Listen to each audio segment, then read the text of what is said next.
this video lesson, I'll teach you about nouns, determiners, summary writing, and local Nigerian expressions and their English equivalents. Traditionally, nouns are described as names of persons, animals, places, or things. Essentially, nouns are naming words or nouns are names. For example, nouns can name persons such as Mr. Smith, Cristiano Ronaldo, mom, dad, teacher. Nouns also name animals. For example, monkey, snake, kangaroo, lion, tiger. Nouns also name places. For example, Benin City, Edo State. These are nouns. Lagos is another example. Nouns do not always name things that are tangible. They can name intangible things such as arousal, boredom, fear, courage. We'll find out later that such nouns are called abstract nouns. There are different kinds of nouns depending on the parameter for classification or depending on the grammarian making the classification. Some grammarians regard nouns generally as common and proper, but there are other sub-classifications recognized by others such as material nouns, mass nouns, compound nouns,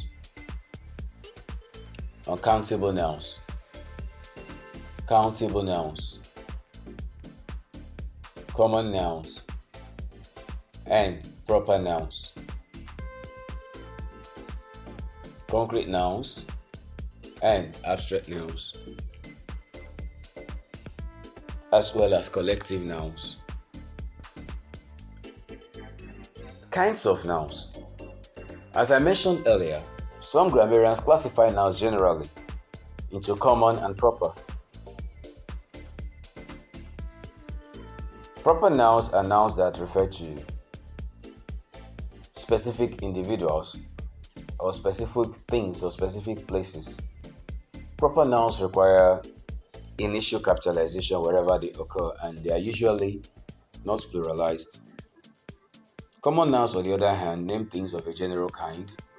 They do not require initial capitalization except where they begin a sentence. In talking about common nouns and proper nouns, it's important that you recognize at this juncture that the major distinction is in terms of specification.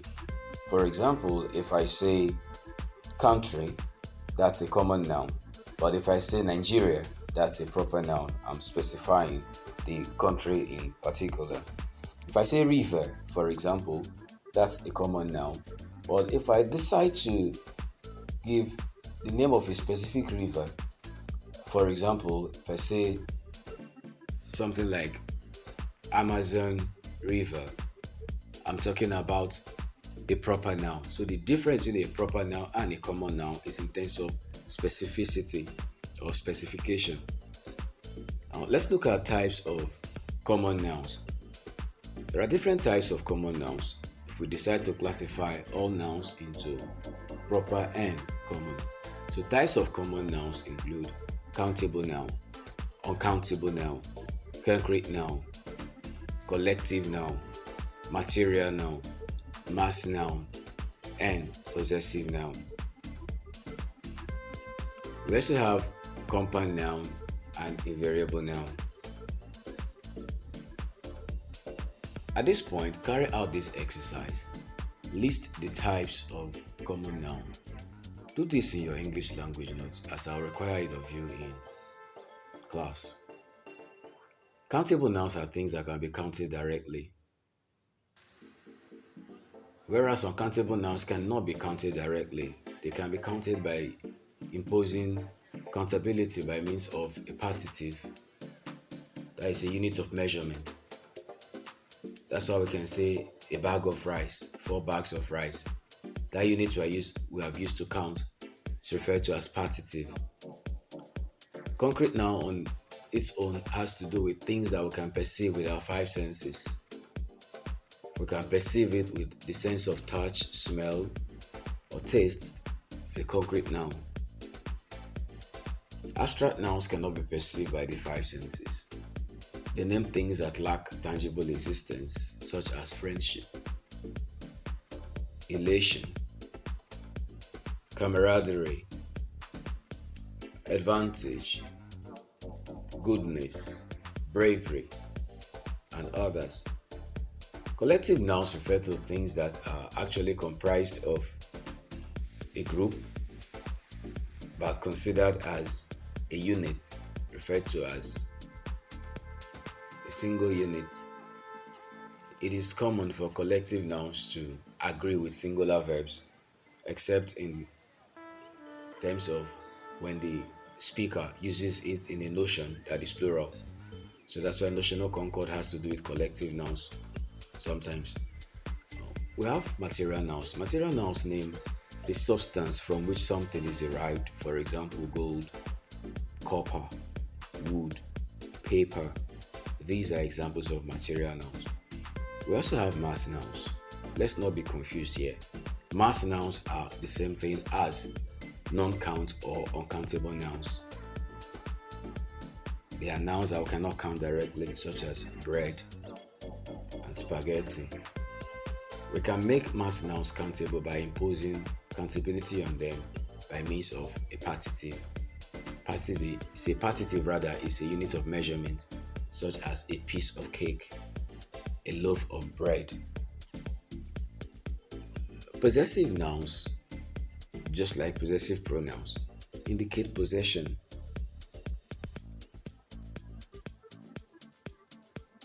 It shows that something or someone possesses something.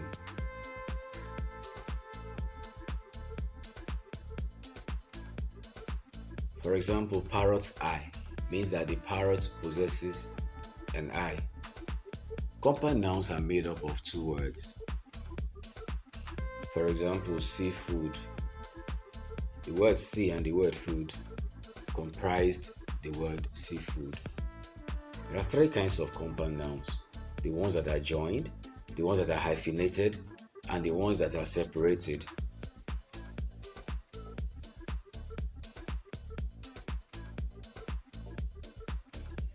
It's time for another exercise. List the types of compound nouns with examples. Do this in your English language note. Grammatical functions of a noun.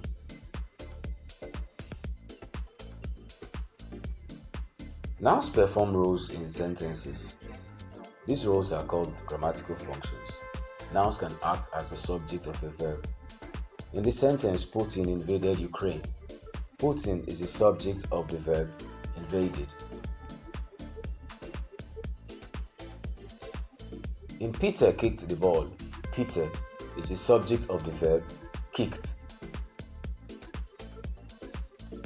Nouns can also act as object of a verb. In the sentence, Phoebe slapped Leonard.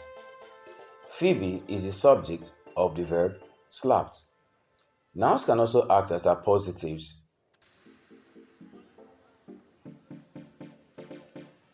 The Universal Champion Reigns defeated Cena at SummerSlam.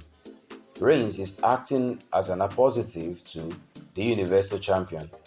An appositive is a situation whereby a noun modifies another noun and they are juxtaposed, kind of.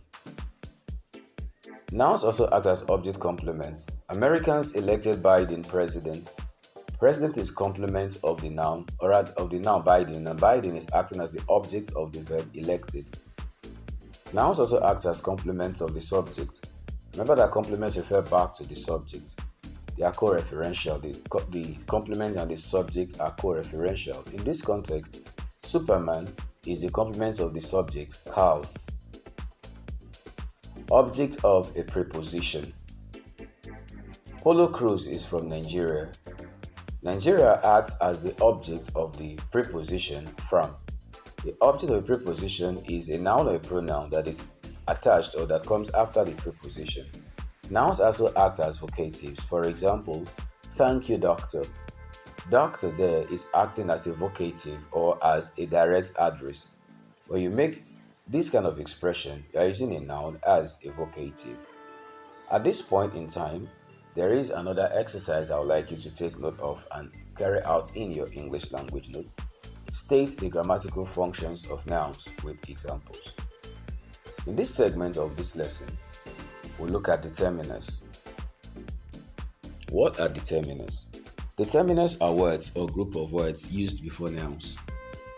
Determiners introduce nouns and provide more information about the quantity of nouns. There are different types of determiners. For example, we have articles, we have cardinal numbers, we have demonstrative determiners, we have possessive determiners, we have quantifiers. We even have interrogative determiners as types of determiners. We'll look at them one after the other. But before we proceed, let's do this exercise. State any 6 types of determiners. It's important not to confuse contractions with possessive determiners. What do I mean? For example, it is common to find students mistaking it as a determiner and it as a contraction, so let's be careful. Articles are a type of determiner.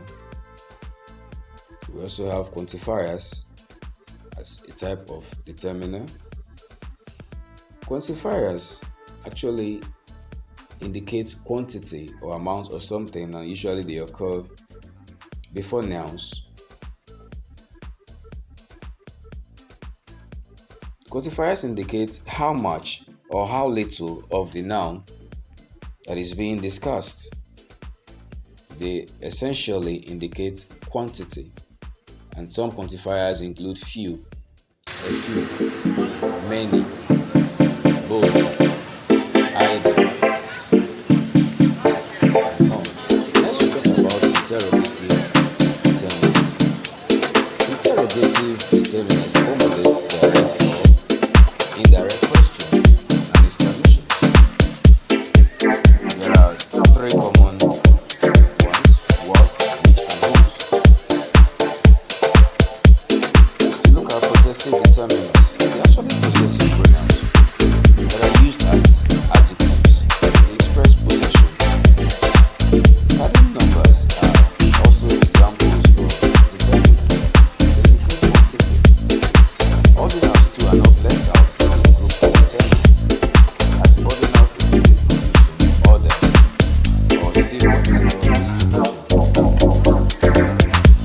Demonstrative determinants on their own are pronouns used as adjectives.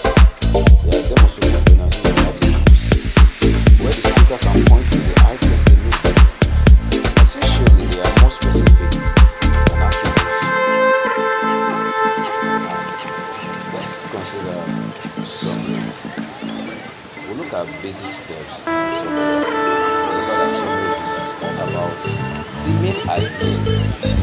There is no room for illustrations or explanations or extraneous materials in summary writing. Remember that you have to write in full sentences. Do not write in phrases or sentence fragments. Some students erroneously use sentence fragments as sentences, but that's not right. Write in complete sentences. Another guide is that you should shorten the original text. The important thing about summary is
normal words and what comes after them. Some students are confused as to whether to maintain the order in which the ideas are presented in their answers. You don't have to necessarily do it. You can order the ideas in your own words. The important thing is that the ideas, how you arrange them, you're not penalized for that. You can reorder the ideas, but do not change the ideas. Do not introduce your own idea. Yes, you have your opinion, but reserve your opinions. But whenever you think about the passage, can be noted down and discussed in class, but not expressed in the summary answer. Keep your reservations to yourself. Evaluate yourself. State any 6 steps to summarize information discussed with you. That's it for this time. Next, I'm going to talk to you about Nigerian English and British English. We're looking at local Nigerian expressions and their English language equivalent. It is not uncommon to find Nigerians use expressions on English and thinking that those expressions are correct. What happens is that there is a miscommunication when a native speaker is interacting with somebody who uses local Nigerian expressions that might be mutual or intelligibility. There is not taking.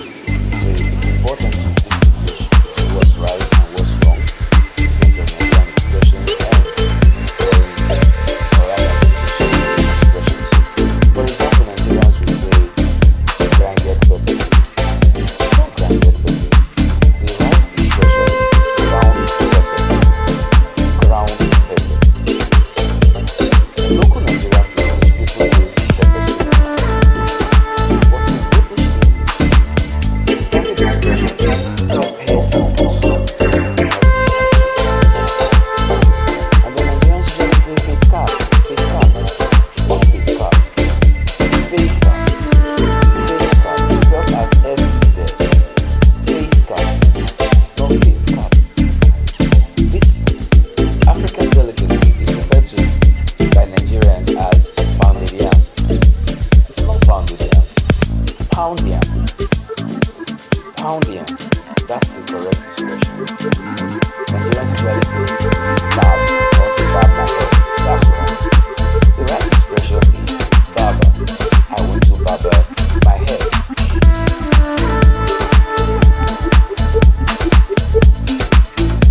Next, we are going to look at the expression take time. Nigerians say take time or take your time. It means you want the standard English expression where take time. This is a rather hilarious sort of. Nigerians say come and be going, whereas they're supposed to say leave. So the standard expression for come and be going is leave. British English will say leave, not come and be going. But Nigerians usually say come and be going, and that's not right. Where there is a traffic jam, Nigerians say there is go slow. Go slow is local Nigerian English. The standard expression is traffic jam, not go slow.